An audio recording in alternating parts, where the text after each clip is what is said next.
जब सतयुग था ना मेरी मां, एक व्यक्ति पाप करता था तो पूरी प्रजा को दंड भोगना पड़ता था। ये कौन सा युग था? सतयुग। उसके बाद आया त्रेता युग। एक व्यक्ति यदि कोई पाप करता था तो पूरे गांव के लोगों को पाप भोगना पड़ता था। ऐसा कब था? त्रेता युग में। उसके बाद आया द्वापर युग। द्वापर युग में जब एक व्यक्ति कोई पाप करता था ना तो उसके पूरे परिवार को उस दंड को भोगना पड़ता था। देखा आपने दुर्योधन का परिवार। और जब ये कलयुग आया तो कलयुग में एक व्यक्ति पाप करता है तो सबको दंड नहीं मिलता, उसको स्वयं व्यक्ति को दंड भोगना पड़ता है। ऐसा ये कलयुग है। हम पाप करेंगे तो हम ही भोगेंगे, आप पाप करोगे तो आप ही भोगोगे। आप पाप करो, आप पूरे परिवार को नहीं मिलेगा। लेकिन सतयुग ऐसा था, पूरे परिवार को दंड मिलता था। लेकिन जब उस सुकन्या ने एक मुनि की आंखें फोड़ दी तो पूरी प्रजा बीमार हो गई। ऐसी बीमारी आई जैसे कोरोना नहीं आया, कोरोना काल। बस घर घर में सब गिरने लगे। क्या हो गया, क्या हो गया? राजा ने पूरी प्रजा में पता लगाया कि भाई किससे गलती हुई है, किसने ये पाप किया है, कोई बताओ। किसी ने नहीं बताया। जब बहुत समय बीत गया और उनकी बेटी ने देखा कि घर घर में सब गिर रहे हैं, क्या होगा, तब वो पुत्री अपने पिताजी से कहती है, पिताजी ये गलती किसी और से नहीं हुई है, हे पिता ये गलती मुझसे ही हुई। ये गलती मुझसे, मैंने एक जंगल में वाल्मीकि को देखा और उसके अंदर शायद कोई ऋषि बैठा हुआ था और मैंने उसकी आंखें फोड़ दी। राजा सरियाती जंगल में गया, वहां क्या देखा कि सचमुच एक मुनि बैठा हुआ है। और मुनि का शरीर तो मिट्टी हो रखा था और जीर्ण शीर्ण हो चुका था, और सचमुच उसके अंदर मुनि थे और उनकी आंखें दोनों फूटी हुई थी। सरियाती राजा जाते हैं और कहते हैं, हे महाराज आप क्रोधित ना हुए, आपकी आंखों को फोड़ने वाला कोई और नहीं है, मेरी ही पुत्री है।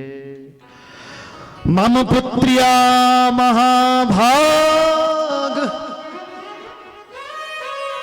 क्रीडन्त्या दुष्कृतम कृतम अज्ञाना बालया ब्रह्मन् कृतम तच्छन्तुमर्हसि। हे महाभाग, हे ऋषिवर, मेरी पुत्री ने अज्ञान के वश क्रीड़ा करते हुए इस वाल्मीकि के अंदर शीख डाली है, घास डाली है, जिससे आपकी आंखें फूट गए हैं। हे महाराज आप क्षमा करें और मेरे राज्य में चलें, मैं आपकी सेवा करूंगा। वो चबन मुनि ने कहा, हम किसी के घर नहीं आते, हम ऋषि हैं, हम जंगल में ही रहते हैं। बोले महाराज क्या यहीं आपकी सेवा में सेवक भेज लूं? बोले नहीं। तो महाराज आपका क्रोध कैसे शांत होगा, क्या करूं मैं? तो मुनि इतने खतरनाक थे ना, उन मुनि ने कहा कि जिस बेटी ने तेरी मेरी आंख फोड़ी है तो वही बेटी का विवाह मेरे से करवा दे, उसी का दान मुझे दे दे। देहि में परिचर्यार्थम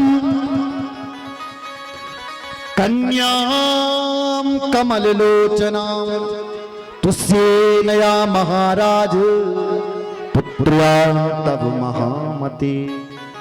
राजा कह रहा है, हे महाराज मैं आपको अपनी बेटी कैसे दूंगा? महलों में पलने वाली बेटी इस जंगल में तुम्हारे साथ कैसे रहेगी? आप कुछ और उपाय बताएं। मुनि ने कहा बिल्कुल नहीं।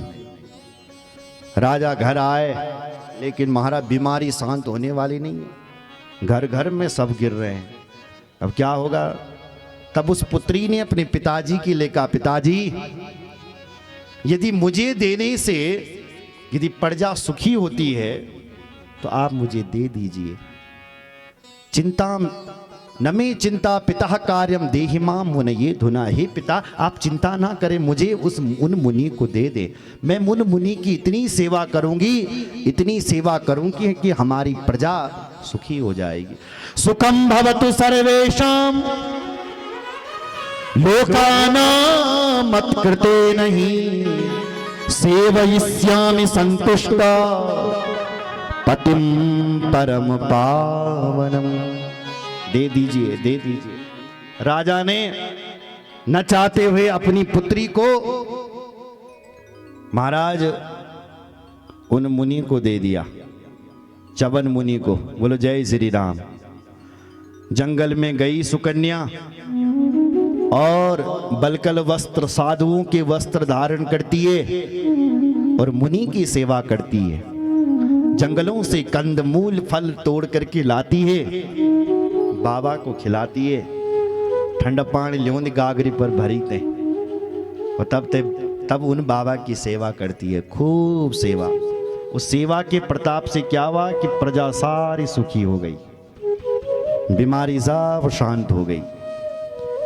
एक दिन क्या हुआ कि ये सुकन्या सरोवर में पानी भरने गई हुई थी, तो देवताओं में डॉक्टर हैं दो देवता, उनका नाम है अश्विनी कुमार।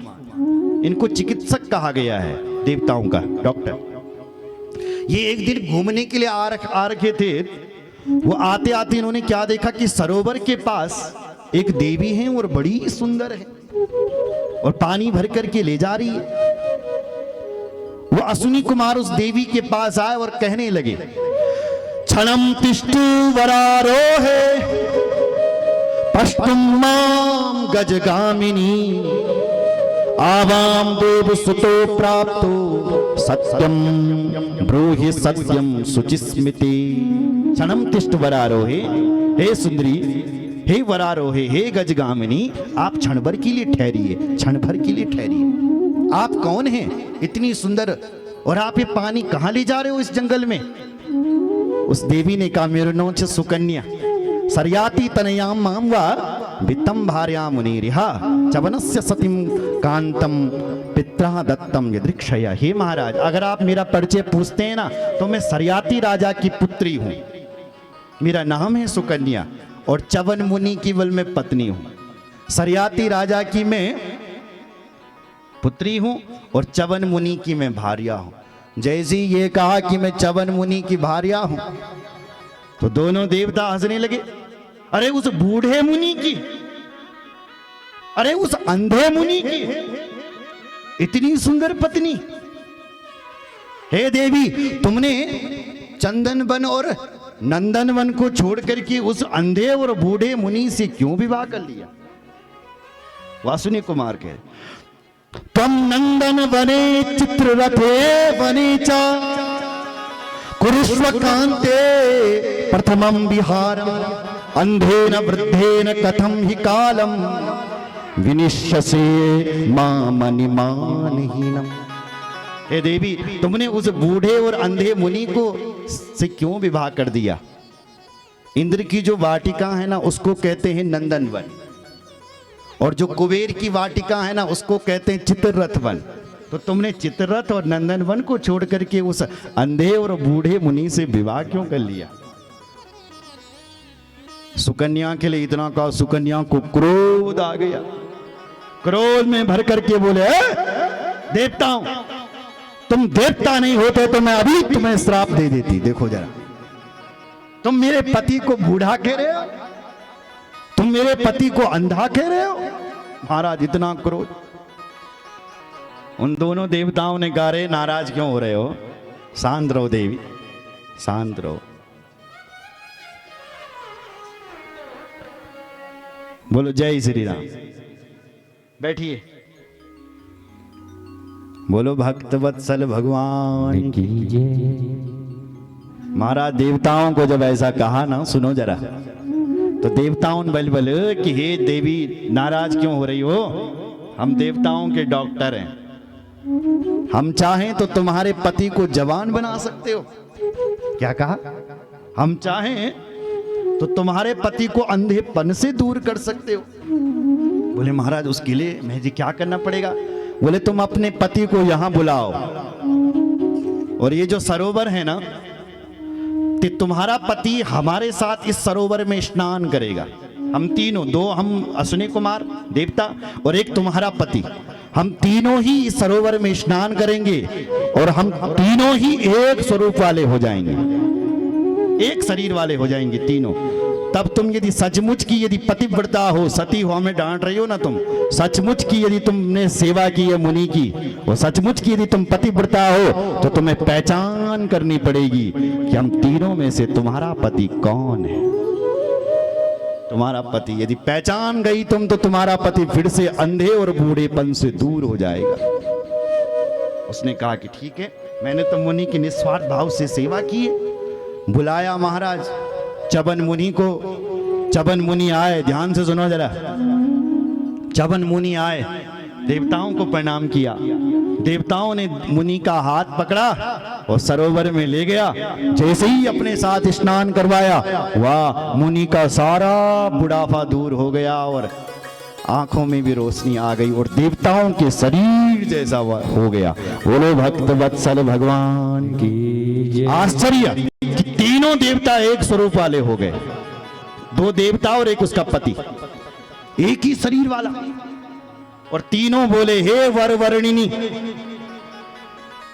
तुल्य रूपम दिव्य देहा युवना सादृशा किला दिव्य कुंडल भूषाढ़्या समाना वयवस्तथा। समान रूप वाले। और बोले हैं, अस्माकं ईदृशं भद्रे पतिं त्वां कमललोचने। हे कमल लोचनी, हम तीनों ही तुम्हारे सामने खड़े हैं। हे वर वर्णिनी, अब तुम पहचान करो कि तीनों में से तुम्हारा पति कौन है। कैसे करेगी ये बेचारी पहचान? तीनों तो एक शरीर, एक जैसे वाले, एक शरीर वाले। तब वो सुकन्या भगवती का ध्यान करती है, देवी माँ का ध्यान करती है। सुकन्या सुकन्योवाच, सुकन्या माँ से प्रार्थना करती है, शरणं त्वां जगन्मातः प्राप्तस्मि वृषभ दुःखिता रक्ष मेभ्या सती धर्मं नमामि नमामि चरणों तवा। नमः कमलोद्भवे देवी शंकर वल्लभे विष्णु प्रिये नमो लक्ष्मी वेद माता सरस्वती वेद माता सरस्वती। ऐसे विविध स्तोत्रों द्वारा माँ की स्तुति गाई और उसके बाद बोली, शरणम माम प्रपन्नास्मि विस्मयम परमम गता। हे माँ, आप तो करुणा निधान है, दया निधान है, आप तो सब जानती हैं। मैं विस्मय हूं, मैं पहचान नहीं कर पा रही हूं कि इन तीनों में से मेरे पति कौन है। इसलिए हे भगवती, अगर तुम जगत की अधिष्ठात्री देवी हो, जगदम्बा हो, तो हे मां मुझे मेरे पति का दर्शन करवाइए। पतिम दर्शय मे मातर मग्नास्मि शोक सागरे देवाभ्याम चरितम कूटम कम वृणोमि विमोहिता। पतिम दर्शय मे मातर, हे माँ मुझे मेरे पति के दर्शन करवाइए, माँ मेरे पति के दर्शन करवाइए। तब भगवती माता दुर्गा इस सुकन्या की बुद्धि में बैठ गई, क्योंकि भगवान कृष्ण की बुद्धि है दुर्गा। और माँ दुर्गा माता सुकन्या की बुद्धि में बैठ गई। मां बोली, हे सुकन्या, इधर देखो मेरी ओर। मां ने इसकी बुद्धि में चमत्कार कर दिया और मां ने बोली, हे सुकन्या, देवताओं और मनुष्यों में अंतर होता है, पहचान इनको, इनमें से तेरा पति कौन है। बोले, मां क्या अंतर है? बोले, देवताओं और मनुष्यों में अंतर होता है। बोले, क्या? बोले, जो देवता होते हैं उनके चरण धरती से नहीं लगते हैं, और जो मनुष्य होता है वो धरती पर चलता है। देवता लोग धरती पर नहीं चल सकते, देवताओं के चरण धरती से टच नहीं होते। इसलिए इनको ध्यान से देख, जिनके चरण धरती से टच हैं वो तुम्हारे पति हैं, और जिनके चरण धरती से ऊपर हैं वो देवता है। देवताओं और मनुष्यों में ये पहचान होती है। और एक पहचान और होती है, क्या माँ? बोले, देवताओं और मनुष्यों में दूसरी पहचान यह है कि मनुष्य की परछाई दिखाई देती है और देवताओं की परछाई नहीं होती है। हमें भी बल हमारी परछाई दिखनी जब बंद हो जाए तो 6 महीने बाद अपनी मौत समझनी चाहिए। अगर हमें हमारी परछाई दिखनी बंद हो जाए तो हे सुकन्या ध्यान दे, जिसकी परछाई दिखाई दे रही है वो तुम्हारा पति है, और जिसकी परछाई नहीं है वो देवता है। पहचान गई, दो की परछाई, एक की परछाई दिखा दे रही है, दो की नहीं है। एक के चरण धरती से लगे हुए हैं, दो के नहीं। तो तुरंत इशारा किया ये मेरे पति हैं, और तुरंत दोनों देवता अपने रूप में प्रकट हो गए। हे देवी तुमने ठीक पहचाना है।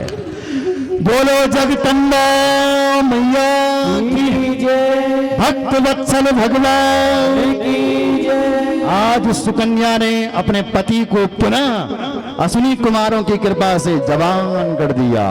बोलो भक्त वत्सल भगवान की जय। एक दिन राजा सरियाती आए, बेटी का हाल देखता हूँ, क्या कर रही है मेरी बेटी। अंधे और बूढ़े मुनि को दे रखी है।